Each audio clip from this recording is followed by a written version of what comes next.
Deus me deu esse tema e eu consegui dividir em 3 capítulos. Então vai ser 3 quartas-feiras. Primeiro capítulo a gente vai fundamentar o tema santidade em sentar. Vocês estão aqui comigo? Presta atenção. Por favor, me dê sua atenção hoje de presente. Me dê. Se você quiser ficar no celular anotando a pregação, anotando o que o Espírito estiver ministrando, melhor ainda. Amém? Mas por favor, me dê de presente a sua atenção. Então nós vamos dividir o tema santidade em 3 capítulos. Nós poderíamos fazer em uma pregação só, mas como eu falei, tinha que ser uma vigília. Então 3 terça-feira. Primeiro subtítulo, sente-se. Sentar. Segundo capítulo, andar e crescer. Terceiro capítulo, permanecer. Pegou aí? Primeiro capítulo, sente-se como um filho. Sente-se como um rei. Amém? Hoje nós vamos fundamentar o primeiro capítulo em sente-se como um filho. Sente-se como um rei, um filho do rei. Afinal, o nosso Deus, Ele é rei dos reis. Aqui só tem reis. Aqui só tem filhos. E Ele é o rei dos reis. Ele é o santo dos santos. Amém? E o segundo capítulo, cresça e ande como um filho e como um rei. Não é só sentar. Amém? Então olha só, se você vier só hoje, não vier nas outras quartas, você vai sair daqui com um entendimento fragmentado. Vai sair daqui com um entendimento não completo. Amém? Então por favor, se você vier hoje, faça de tudo para vir nas outras quarta-feira, para você realmente ser edificado por completo e não sair daqui com um entendimento raso. Então sente-se como um rei. Ande e cresça como um rei e permaneça como um rei. Amém? Glória a Deus. Então hoje, sente-se como um rei. Sabe, talvez o tema é santidade. E você falou, meu Deus, glória a Deus. Moisés, que é cheio de graça, de amor, vai vir com cajadada. Sim e não. Talvez, depende da sua ótica. Que nós cristãos às vezes temos um entendimento muito raso de santidade. Nós às vezes achamos que santidade é ter uma saia, andar só com saia longa. Não estou dizendo que você também possa sair de qualquer jeito. Afinal, quem senta como um rei, anda como um rei. Mas santidade, não adianta você ter uma saia grande e uma língua maior que a saia. Santidade é muito mais do que isso, meu irmão. Santidade é muito mais profundo, muito mais impactante do que isso. E sabe, antes de falarmos sobre conduta a respeito de qualquer outra coisa, nós precisamos falar de Jesus. A santidade, anote isso aí. Santidade não é o caminho para Jesus. Te peguei agora, porque você sempre ouviu falar isso nas igrejas. Santidade não é o caminho para Jesus. Jesus é o caminho para a santidade. Se nós não falarmos sobre isso aqui que nós vamos falar hoje, meu irmão, não adianta mais nada. Não adianta você aprender a andar e nem a permanecer. Você precisa primeiramente entender o primordial, o princípio, que é o sentar. Santidade, o primeiro passo da santidade, não tem a ver com você. Tem a ver com o que Cristo fez. Sabe, olha só, por que nós precisamos de Jesus? Porque Jesus, uma pergunta que provavelmente vão fazer para você se você for evangelizar alguém de uma outra religião, se é que aqui é uma religião, mas vamos usar esse termo. Por que Jesus e não Maomé? Por que Jesus e não Buda? Por que Jesus e não o Kardec? Por que será? Já te fizeram essa pergunta? Já me fizeram muitas vezes. Sabe, porque nós não precisamos de uma nova ideologia de vida. O homem não precisa de uma nova filosofia de vida. O homem não precisa aprender uma nova conduta de vida. Se é que isso é importante, isso também faz parte, mas não é sobre isso. Estão aqui? Vocês estão me entendendo? Aleluia. Não é sobre isso que o homem precisa. Sobre uns novos comportamentos. O homem precisa de um Salvador. O homem precisa de um Salvador. Por que ele precisa de um Salvador? Porque em Adão todos pecaram. Não existe alguém que fale, eu não sou pecador, porque todos pecaram. E todos necessitam de Jesus. Não há uma conduta boa, escute isso. Também vai quebrar muita coisa na sua cabeça. Não é uma conduta boa que te faz ser santo. A palavra de Deus em Isaías diz que os nossos atos de justiça, sabe o que são para Deus? Trapos de imundícia. Sabe o que é trapos imundos? Em algumas traduções mais modernas, atualizadas, contemporâneas, diz que são como absorventes usados. Nós não somos bons. A nossa boa obra não impressiona a Deus. E muitos outros de outras religiões, eu tenho boa conduta, eu sou um bom homem, eu ajudo os pobres, eu faço isso, eu faço aquilo. Para Deus é como trapos de imundícia. Nós precisamos de um Salvador. Sabe o que nós precisamos? Para a santidade, nascer de novo. Nós precisamos nascer de novo, meu irmão. Enquanto nós somos carne. Enquanto nascemos da carne, somos carne. Mas quando nascemos de Jesus, somos uma nova criatura. E isso é maravilhoso, porque se nós não tivermos esse entendimento básico, é impossível alcançarmos uma conduta boa. Existem muitas pessoas boas que vão para o inferno. Forte isso. Existem muitas pessoas que têm boas obras, mas não têm Jesus, de nada vale.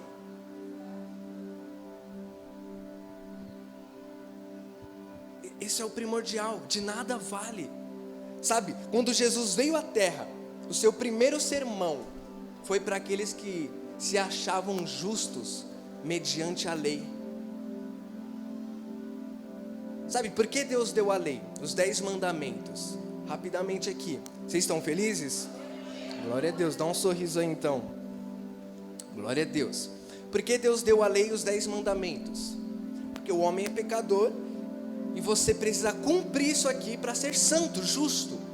Se você cumprir isso aqui, você é justo. E existiam mestres da lei, fariseus, que eles achavam que era justo mediante a lei. E o que Jesus falou para eles? Ei, fariseus hipócritas, vocês limpam o exterior do prato, mas o interior está sujo. Limpe primeiro o interior e depois o exterior ficará limpo. Então a transformação que Jesus faz em nós é de dentro, não de fora para dentro. Tem gente que quer pregar santidade para ímpio. Pregar santidade para ímpio, para alguém que não nasceu de novo, é igual você tentar ensinar um cachorro a miar, ou um gato a latir. É impossível. Deus deu a lei já sabendo, meu irmão, meus filhinhos queridos, eu vou dar isso aqui, mas eu já sei que vocês são incapazes de cumprir isso. Aí Jesus chega na terra, falando com os marmanjos, que achava que era justos o suficiente mediante a lei. Olha só, a lei diz não matarás, certo? Mas eu digo, Jesus falando no seu primeiro sermão, mas eu digo, só de você se irar contra o seu irmão já cometeu assassinato. A lei diz não adulterarás, e vocês acham que vocês não adulteram, mas só de você olhar para uma mulher e desejá-la no seu coração já cometeu adultério. E existem pregadores que preguem isso falando, a graça, a nova aliança é mais difícil que a lei. Meu Deus, ai de mim então, morri. Se era difícil já outra, quanto mais agora. Mas Jesus não estava dando uma nova lei mais rígida. Ele estava falando, todos vocês precisam de um Salvador. E quando ele desce do Sermão do Monte, a lei dizia o quê? Os leprosos fora do acampamento. E quando ele se achegar perto de alguém, deve gritar, imundo, imundo. Quando Jesus desce da montanha, um leproso vem para ele. E a lei dizia para não tocar num leproso, porque se tocar no leproso, ele ficaria contaminado junto com o leproso, imundo junto com o leproso. Sabe o que Jesus fez? Purificado. Nós achamos que santidade é não tocar no pecado, não tocar no pecador. Mas a santidade de Jesus não quer dizer a nossa santidade. A gente chega perto do pecador, vira pecador junto com ele. Ele nos converte para o pecado. Santidade é ser luz e iluminar as trevas. Jesus tocou o impuro e o impuro ficou puro. Glória a Deus. A lei dizia não toque, mas quem é santo e vive em santidade toca no impuro, e o impuro realmente fica puro. Então Deus deu a lei para quê? A palavra de Deus diz que a lei foi introduzida, foi dada para ressaltar o pecado. A lei é santa, justa e boa, mas ela não é capaz de te justificar e nem de te santificar. Vocês estão aqui comigo? Digam um amém aí. Vocês estão me entendendo? Eu vou tentar simplificar, amém? Vou tentar ser mais razoável. Glória a Deus. Então a lei foi introduzida para ressaltar o pecado, sendo ela boa, justa e santa. Porém, ela é incapaz, porque, como eu dei o exemplo, é como você tentar ensinar para um cachorrinho a miar. Impossível. Então o que Jesus veio fazer? Sente-se aqui neste lugar. Tem uma palavra em Isaías, não me lembro o capítulo, que diz, levante-se, sente-se. Sabe o que isso quer dizer? Levante-se da onde você está, levante-se do império das trevas e sente-se no reino do Filho amado. Levante-se da morte e sente no trono. Levante-se da imundícia e sente-se no trono da graça. Então o que Jesus veio fazer? Não ensinar apenas uma nova conduta, sendo que o Espírito nos ensina uma nova conduta. Por isso que eu estou dividido em 3. Por isso que eu também estou falando para você vir às 3, para você não sair daqui com um entendimento fragmentado e sair daqui totalmente edificado. Meu irmão, se você prestar atenção nessa série, pegar tudo e realmente viver ela, crer nela, meu irmão, sua vida nunca mais vai ser a mesma. Poucos creram nessa palavra profética. Aleluia. Então Jesus veio para cumprir a lei em nosso lugar. Jesus, quando ele veio, falou, ei, não vim abolir a lei, mas cumpri-la. Quem foi o único que cumpriu a lei? Jesus, o perfeito, o justo. E o justo tomou o lugar dos injustos, para que nós recebemos o que Cristo merecia. Ele recebeu o que não merecia, para que nós recebêssemos o que também não merecíamos. Ele recebeu a morte e nós recebemos a vida junto com Ele. Amém? Então Ele cumpriu a lei em nosso lugar. Ele foi o perfeito. E essa nova aliança, ela não é uma aliança feita com os homens, ela é feita com o Filho amado Jesus Cristo. E o que Ele fez conosco? Nos arrebatou e tomou para si. E hoje nós não somos mais de nós mesmos, mas nós pertencemos a porque fomos comprados com preço de sangue. Não há mais homem, nem mulher, nem grego, nem judeu, nem escravo, nem livre, mas todos somos em Cristo Jesus, porque aqueles que se batizaram de Cristo Jesus, de Cristo se revestiram. Você está vestido com a roupa da justiça de Cristo. Então sente-se no trono da graça. Da onde você tirou isso? Sente-se, ande e permaneça. O livro de Efésios, nós vamos fundamentar essa série no livro de Efésios. O livro de Efésios você pode dividir em 3 partes, capítulo 1 ao 3, amém? Sente-se. E nós vamos ler agora, do 4 ao 5, ande, e do 6, permaneça. Então hoje, ande, abre aí a sua Bíblia em Efésios. Eu estou muito empolgado hoje. Deixa eu me segurar um pouco aqui. Abra em Efésios, quem achou diga amém. Efésios 1. Amém? Amém? Oh, glória a Deus. Então diz o seguinte, Efésios 1, versículo 3. Vamos ler até o versículo 12.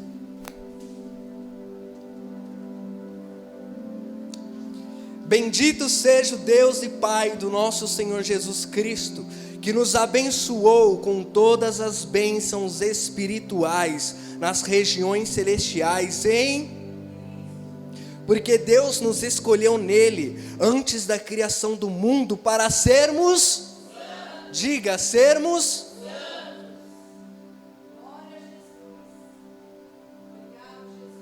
somos santos. Os primeiros cristãos eram chamados de santos.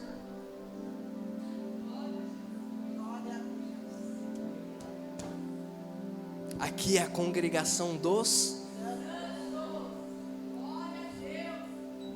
Isso me deixa muito feliz. Deixa eu me controlar um pouco. Amém. Vamos lá, deixa eu ficar mais sério. Em amor nos predestinou para sermos santos e irrepreensíveis em sua presença. Irrepreensível. Que é isso? Não tendo que repreender. Em Cristo. Aqui você tem que enfatizar o em Cristo, não em suas obras, em seus atos de justiça próprio. É em Cristo Jesus. Santos e irrepreensíveis em sua presença. Em amor nos predestinou para sermos adotados como filhos por meio de Cristo Jesus, conforme o bom propósito de sua vontade, para o louvor da sua gloriosa graça, a qual nos deu gratuitamente no amado, para o louvor da sua gloriosa graça. Quantos aqui, quando a gente fala sobre a graça de Jesus, não explode em louvor? Eu tenho que me controlar agora. Quando eu falo sobre tudo isso, sobre a obra consumada, sobre a cruz, meu irmão, explode em louvor. 7.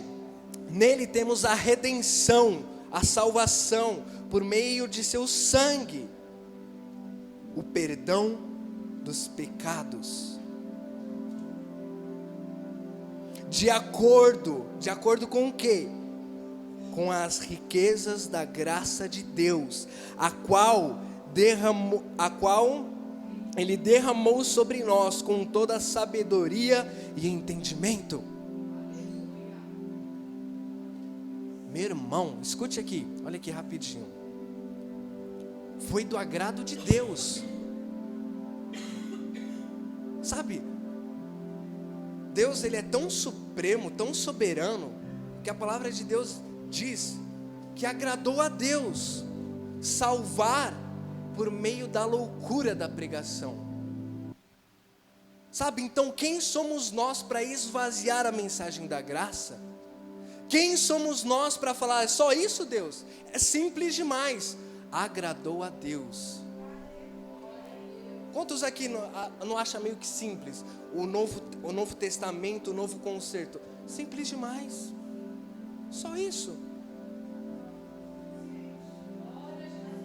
Cristo é o suficiente. Cristo é o suficiente. E essa mensagem é loucura para os gregos, escândalo para os judeus, mas para nós que estamos sendo salvos, é o poder de Deus para a salvação. Sabe, eu não me canso de proclamar essa mensagem. Não me canso, é demais. Onde eu estou? 10 ou 9. E nos revelou o mistério da sua vontade, de acordo com o seu bom propósito, que ele estabeleceu em Cristo. Isso é, de fazer convergir em Cristo todas as coisas, celestiais ou terrenas, na dispensação da plenitude dos tempos. Nele também fomos escolhidos, tendo predestinados conforme o plano daquele que fez todas as coisas segundo o propósito da sua vontade, a fim de que nós, os que primeiros esperamos em Cristo, sejamos para o louvor da sua gloriosa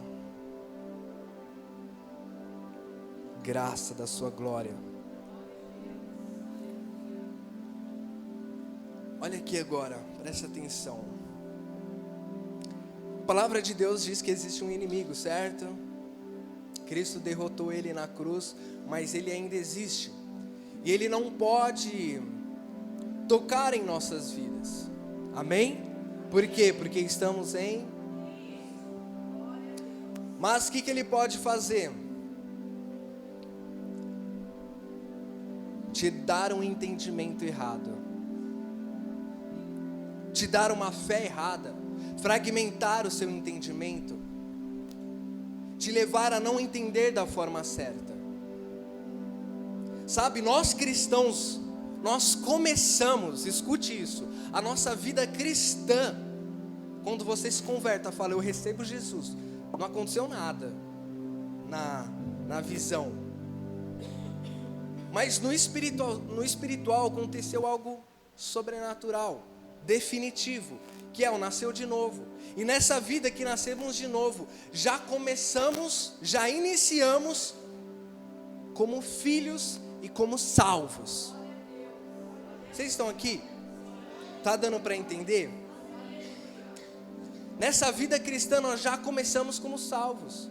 E sabe o que o inimigo quer fazer com nossas vidas? Com o nosso entendimento? Você precisa buscar a salvação ainda. Você precisa ainda lutar pela salvação ainda. E sabe o que acontece? Você vive uma vida frustrada. Porque a salvação ninguém consegue. Você precisa ainda atingir o perdão dos pecados, mas já somos perdoados. Então ele tenta falar um monte de coisa que nós já somos. O que aconteceu no Jardim do Éden? Vamos lá. Adão, Deus, vamos fazer a nossa imagem e nossa semelhança. Pai, Filho e Espírito Santo presente. Ok, vamos fazer. Fez Adão, fez você, amém? Olha aqui, presta atenção. Então Adão, Eva, imagem e semelhança de Deus. Quando o diabo ele vem em forma corpórea da serpente, aqui que ele fala para a mulher: foi isso mesmo que Deus te disse? Você precisa comer do fruto para ser igual a Deus. Mas o que Adão já era?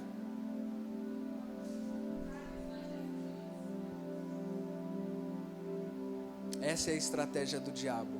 Tentar fazer você acreditar que você não é o que você já é. Tentar conquistar aquilo que Deus já te deu gratuitamente no amado. Salvação é pela fé e não por obras. Como diz Romanos, o versículo que revolucionou a igreja protestante: eu não me envergonho do evangelho, porque ele é o poder de Deus para a salvação de todo aquele que crê. Uma justiça que do início ao fim é pela fé. Então deixa eu colocar uma coisa definitiva na sua mente, no seu espírito. Alguma verdade, não sou eu que estou colocando, eu só quero que você creia, porque isso é a palavra de Deus. Você é salvo. Você já começa essa vida cristã sentado com Cristo. Vamos ler. Abre aí. Efésios 2:6.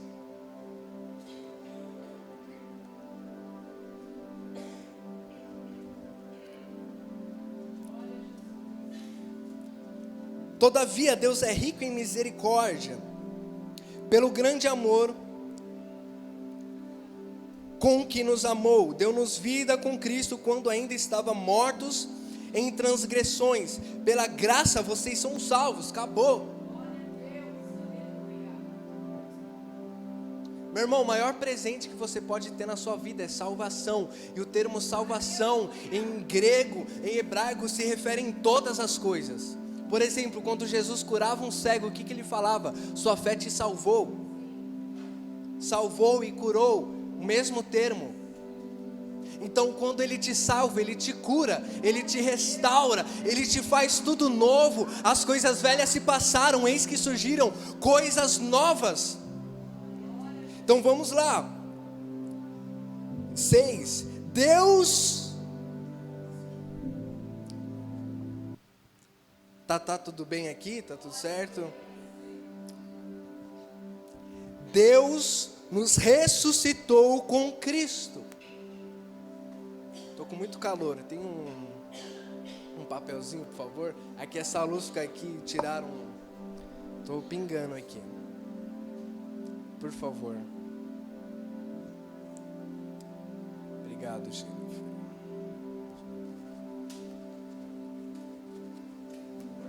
Vamos começar a usar um paninho aqui, né? Ou um ar-condicionado. Melhor o ar-condicionado, né? Amém. Mas vamos voltar então. Vocês estão felizes ainda? Sabe, a palavra de Deus diz... Tem uma profecia em Isaías que diz o seguinte... Não com essas palavras, mas querendo dizer mais ou menos isso. No meio de vocês, Deus falando, eu farei algo tão maravilhoso, que se alguém vos contasse, vocês não acreditariam.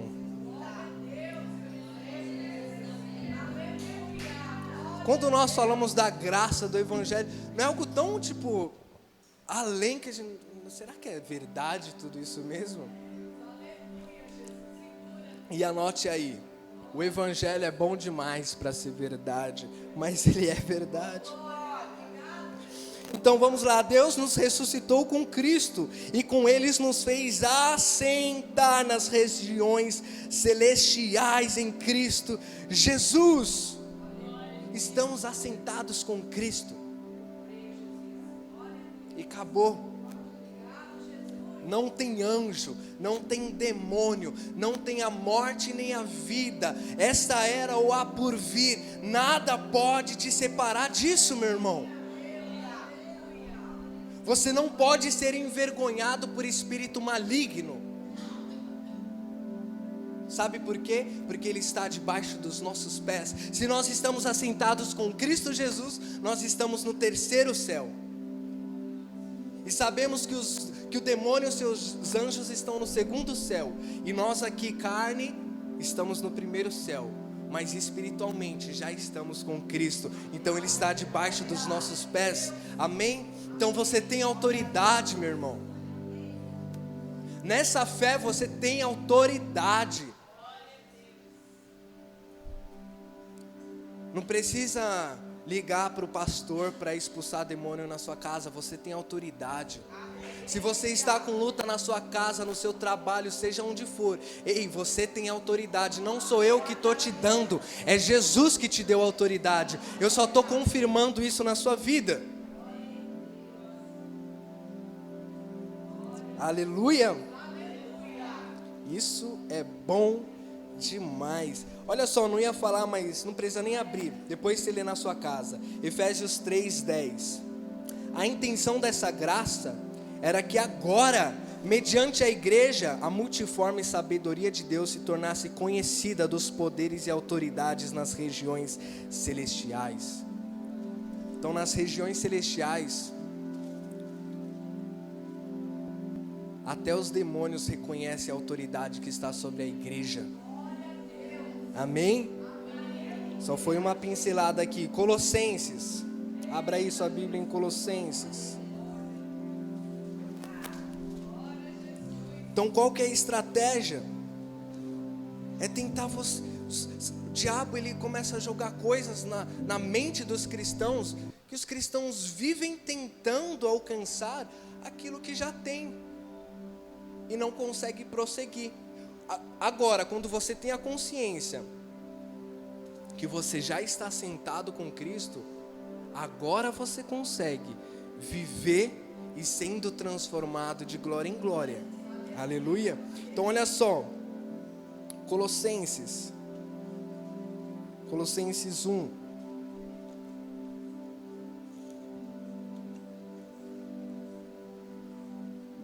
Um 13.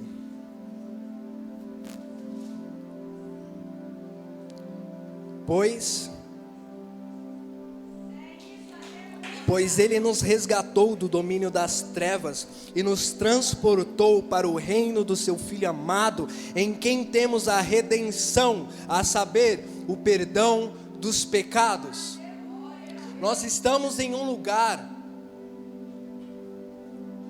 onde nós temos eterna redenção dos pecados. Sabe, o primeiro ponto da santidade que você precisa saber é que os seus pecados foram perdoados, que a dívida foi cancelada, você não está mais em dívida com Deus. O que você está querendo dizer, Moisés? Está me dando um cartão de crédito para pecar, então? Agora fica a mesma coisa, novamente, falar para o cachorrinho, quando é cachorrinho, late. Porém, o que você precisa ter em mente é que os seus pecados foram perdoados. E onde eles foram perdoados? Em Cristo. Você não está mais sob a influência das trevas. Talvez mesmo que nós ainda pequemos. Quantos aqui ainda pecam? Não deliberadamente. Nós temos em mente que nós pecamos, mas não deliberadamente. Vou falar igual João, na primeira carta de João ele fala: escreva essas coisas para que não pequem, mas se pecarem, saiba que temos um intercessor diante do Pai, e esse intercessor não está dizendo quão você é bom e quão você é ruim, ele está à destra de Deus falando: foi por eles que eu morri e perdoei os pecados dele. Amém? Aleluia. Porém nós estamos nesse lugar onde os nossos pecados foram completamente perdoados. E então, olha só, Gálatas 2:18 até o 20, o que diz? Paulo, falando sobre a justificação da fé, ele diz o seguinte: se nós, que buscamos ser justificados em Cristo, descobrimos que nós mesmos ainda pecamos, será então Cristo ministro do pecado? Vou falar novamente. A palavra de Deus diz, depois você lê lá em Gálatas 2. Se nós que buscamos ser justificados em Cristo e não diante da lei. Quem aqui busca a justificação em Cristo? Todos nós, amém? Se nós que buscamos essa justificação ainda pecamos, será Cristo coadjuvante do pecado? Aí Paulo completa: mesmo nós pecamos, será que o nosso pecado contamina o corpo? Se nós estamos em Cristo, e o nosso pecado que foi realmente involuntário, todos nós estamos sujeitos, não estou te dando oportunidade para pecar, escute isso. Se você pensa isso, leia Romanos 6. Então, ok, vamos lá. Vamos lá, rápido.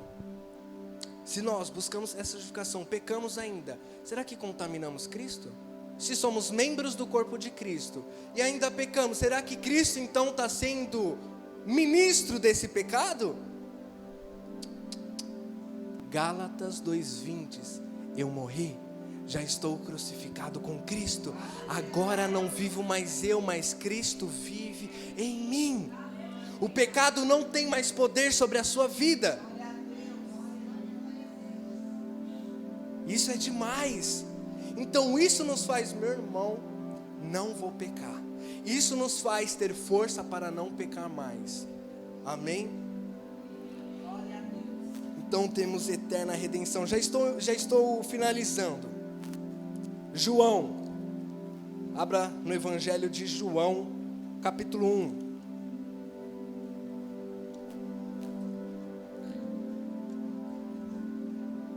João 1:29.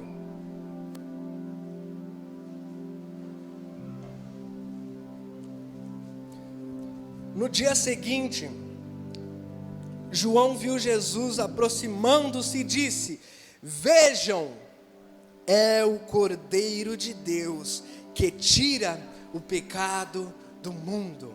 Ei, ele não veio dar um jeitinho no pecado, ele não veio colocar um band-aid no machucado, mas ele veio para tirar o pecado das nossas vidas. Como ele tirou esse pecado? Olha só, ele é o Cordeiro de Deus. O que simboliza o Cordeiro? Antigo Testamento, para que servia o Cordeiro? Eles sacrificavam o Cordeiro e ofereciam para Deus como uma propiciação pelos pecados. O que é propiciação, Moisés? Propiciação é um sacrifício que desvia a ira de Deus. E a Bíblia fala que sem derramamento de sangue não há remissão de pecados. Então cordeiro ou outros animais no Antigo Testamento eram sacrificados para perdoar temporariamente, externamente o pecado.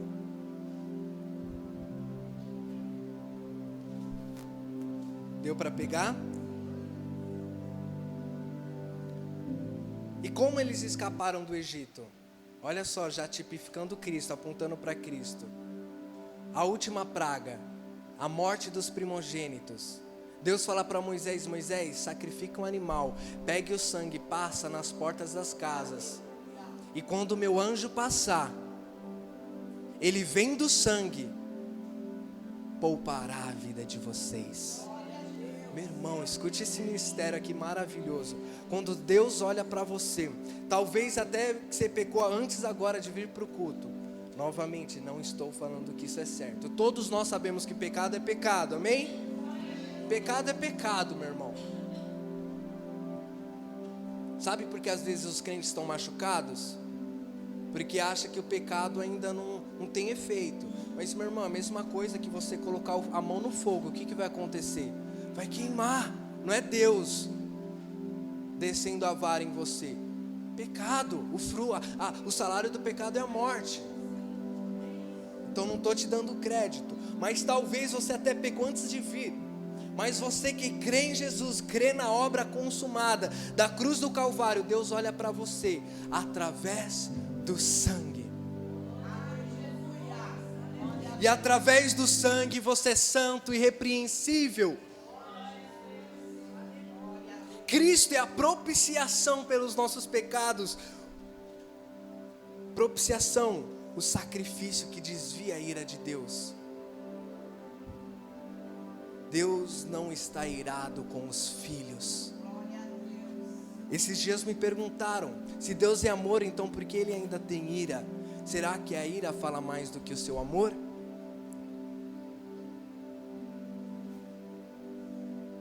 Romanos diz que se quando nós éramos pecadores, Ele nos deu Cristo, novamente, se quando éramos pecadores, Deus nos deu Cristo, quanto mais agora, sendo justificados, seremos salvos da sua ira. Nós não somos alvos da ira de Deus, Nós, filhos, não vamos passar pela ira de Deus, a tribulação.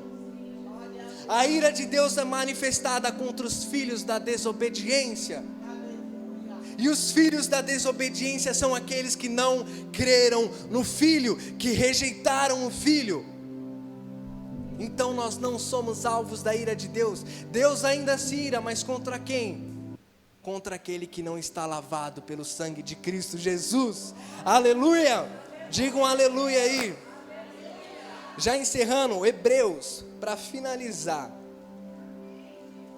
E antes de finalizar com essa verdade maravilhosa, eu quero te dizer, 3 semanas, certo? Quantos aqui se disponibilizam?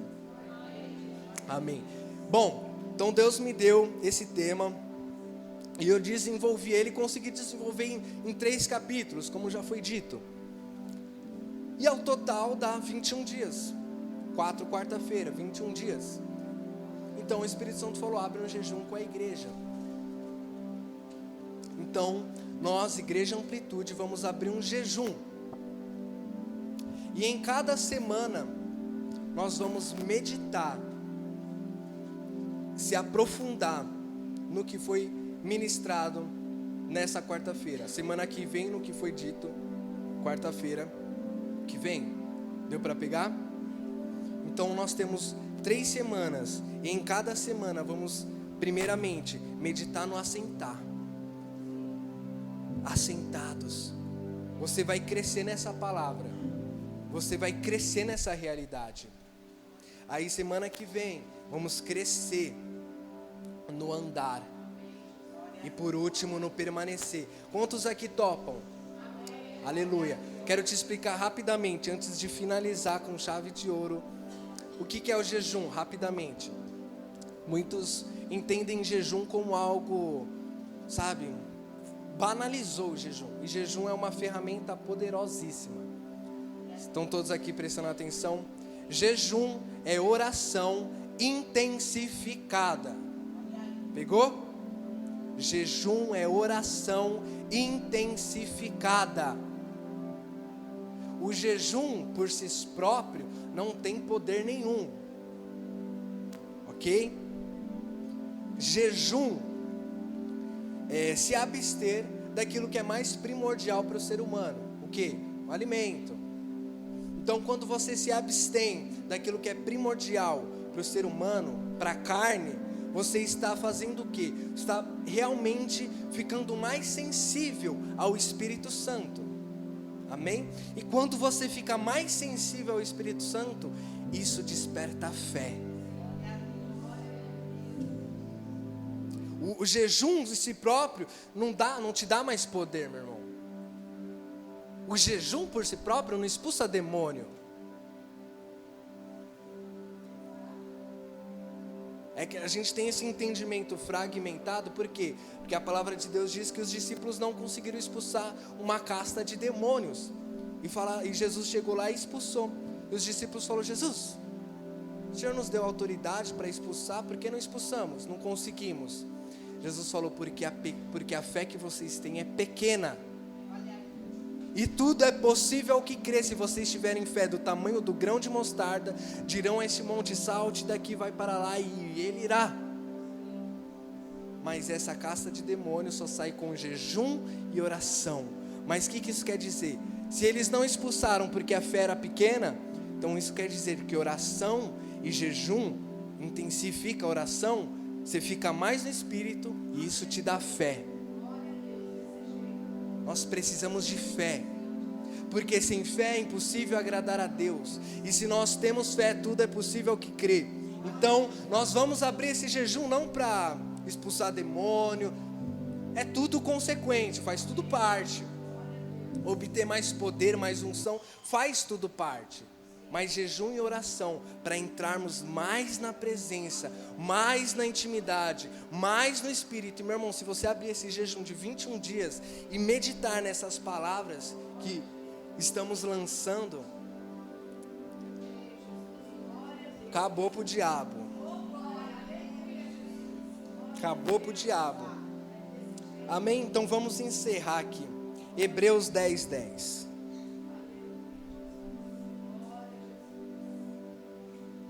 Então, resumindo aqui, para você que talvez não prestou muita atenção, nós começamos a nossa vida cristã assentados, pela fé.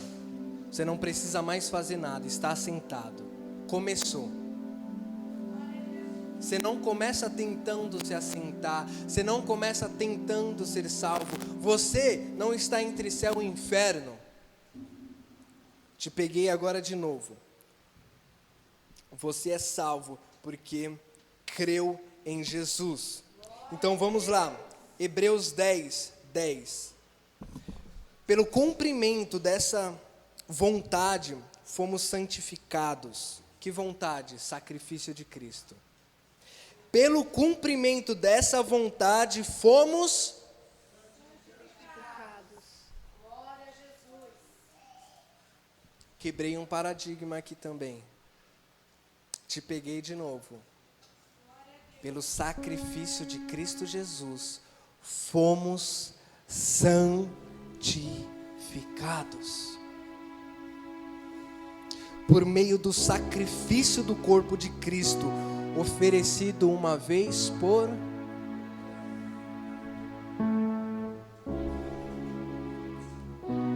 Sabe qual que é a diferença entre o cordeiro do Antigo Testamento e o cordeiro de Deus? Isso também me pega demais, presta atenção.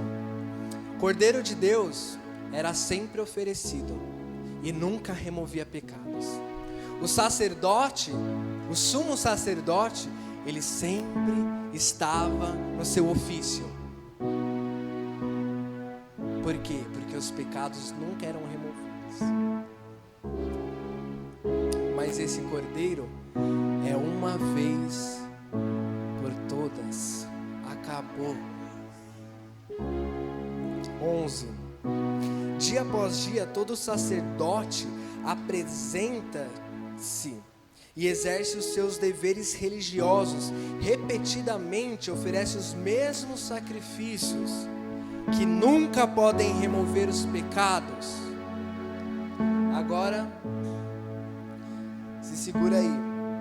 Mas quando este sacerdote, Jesus, acabou de oferecer para sempre um único sacrifício pelos pecados, assentou-se à direita de Deus.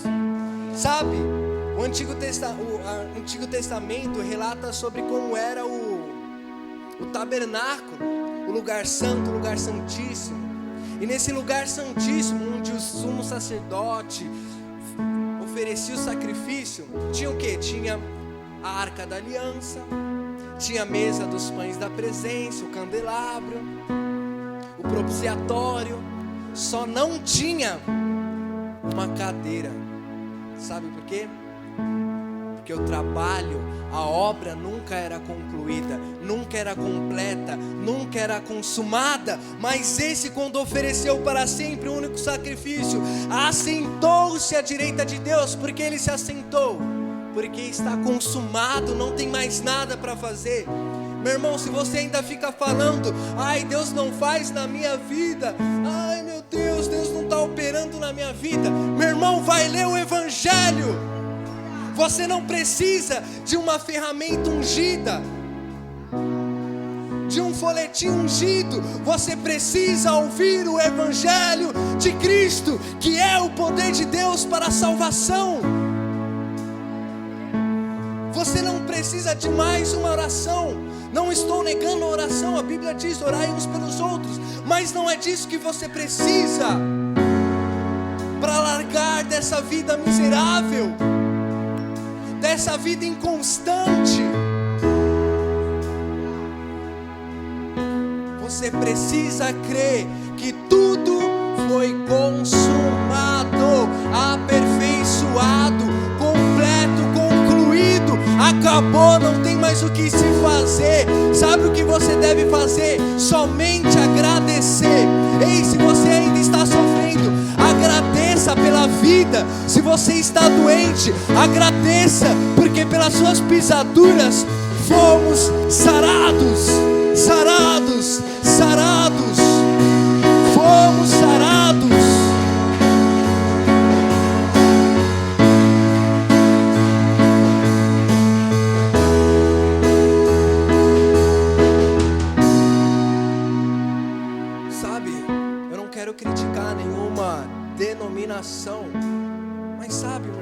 precisamos parar de ficar dando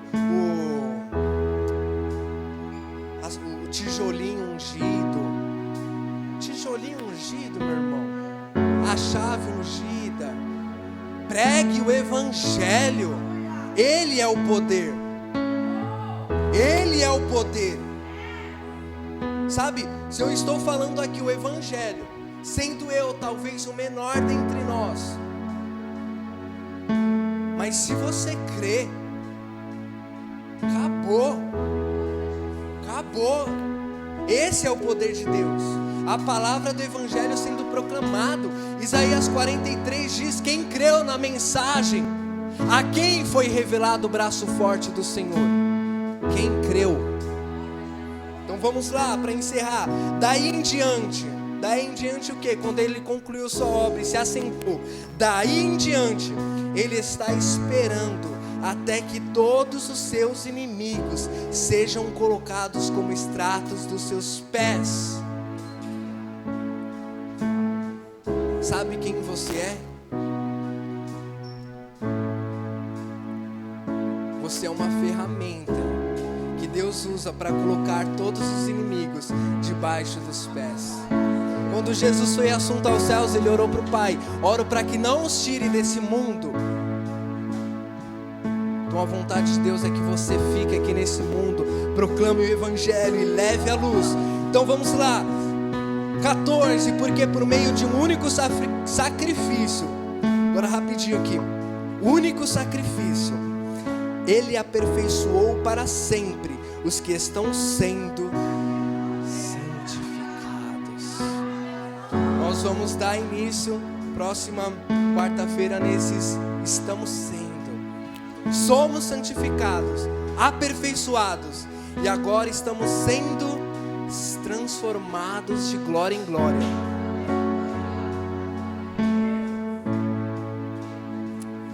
O Espírito Santo, 15, também nos testifica a este respeito.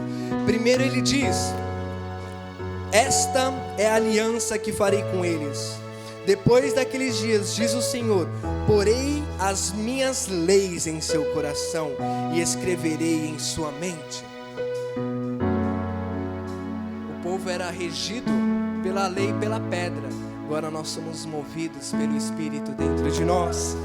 E acrescenta: dos seus pecados e iniquidades não me lembrarei mais. 18, acabou, pode até se colocar de pé. Nós vamos fazer uma adoração aqui extraordinária, amém?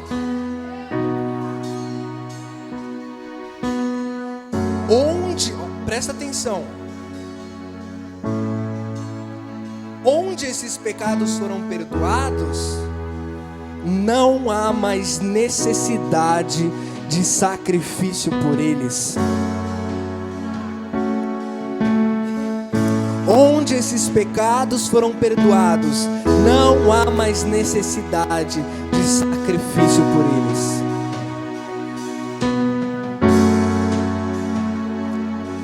Feche seus olhos. Pai, nós queremos te agradecer, porque o Senhor morreu em nosso lugar. O Senhor nos libertou, o Senhor nos vivificou. O Senhor trouxe vida para aquilo que estava morto. E nós cremos que quando somos salvos também das enfermidades, somos salvos também da depressão, da decadência humana. Vamos lá, levante, comece a agradecer. Comece a agradecer por toda a obra consumada. Comece a agradecer pela cruz. Você está agora do lado da cruz, onde os pecados foram perdoados, onde as culpas foram levadas, e agora Ele santificou para sempre.